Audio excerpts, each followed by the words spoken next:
का दैनिक मन्ना। Praise the Lord. नया दिन नई उम्मीद में आप सभी का स्वागत है। आज के वचन को लेकर हम पढ़ेंगे यिर्मयाह उसकी 33 अध्याय 17वीं आयत को।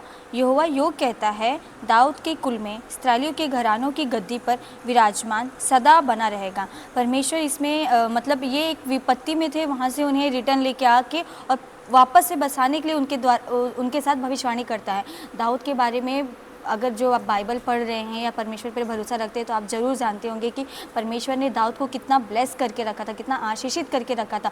उसके साथ परमेश्वर ने ये वाचा बांधी थी कि मैं तेरे घराने से एक राजकुमार को हमेशा उच्च अधिकारी बना के रखूँगा। मतलब वो हमेशा एक गद्दी पर विराजमान रहेगा। खुद परमेश्वर दाऊद के वंश से उत्पन्न हुआ, वो खुद विराजमान है उस गद्दी पे।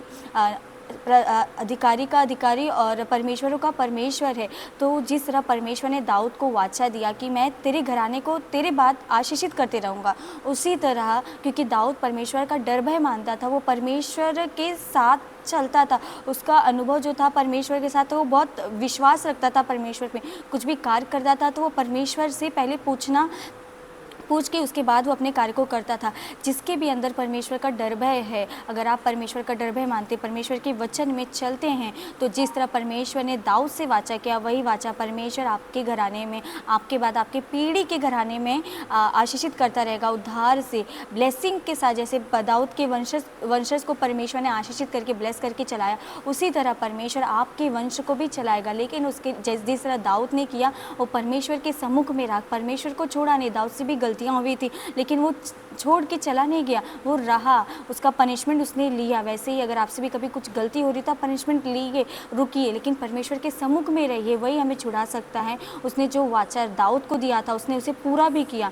तो जिस तरह परमेश्वर ने हमारे जीवन में भी जो ब्लेसिंग रखी है, जो वाचा दिया है कि मैं ब्लेस करूँगा, नया करूँगा, तो ज़रूर परमेश्वर उसे करेगा। लेकिन आप परमेश्वर के डर भय में रहिए। अभी तक लेके आने वाला परमेश्वर आगे भी आपको अच्छी रीति से चलाएगा। आपके बाद आपके पुत्र को, उसके बाद उसके पुत्र को, पीढ़ी से पीढ़ी तक परमेश्वर उस ब्लेसिंग को बनाए रखेगा। लेकिन जिस तरह दाऊद परमेश्वर का डर भय मानता था, आज्ञा मानता था, उसी तरह हमें भी परमेश्वर का डर भय और आज्ञा मान के चलना है।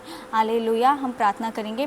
धन्यवाद परमेश्वर इस वचन के लिए। प्रभु आपका धन्यवाद करते परमेश्वर, दाऊद की पीढ़ी को आशीषित करने वाला परमेश्वर, हमारे भी वंश को आशीषित करके आप ही देंगे परमेश्वर। जिस तरह दाऊद आपका डर भय में था परमेश्वर, उसी तरह हमारे अंदर भी आपका डर भय बने रहने के लिए, पवित्रता की अगुवाई में चलाने के लिए प्रभु आप सहायता मदद कीजिएगा। प्रभु आप चलाइए परमेश्वर, उसके लिए आपकी स्तुति करते राजा। सारा प्रार्थना विनंती आपके पवित्र हाथों में देते। इस छोटी सी प्रार्थना को उद्धारकर्ता यीशु मसीह के नाम से मांगते। सुनो और कबूल कर मेरे स्वर्गीय पिता। आमीन।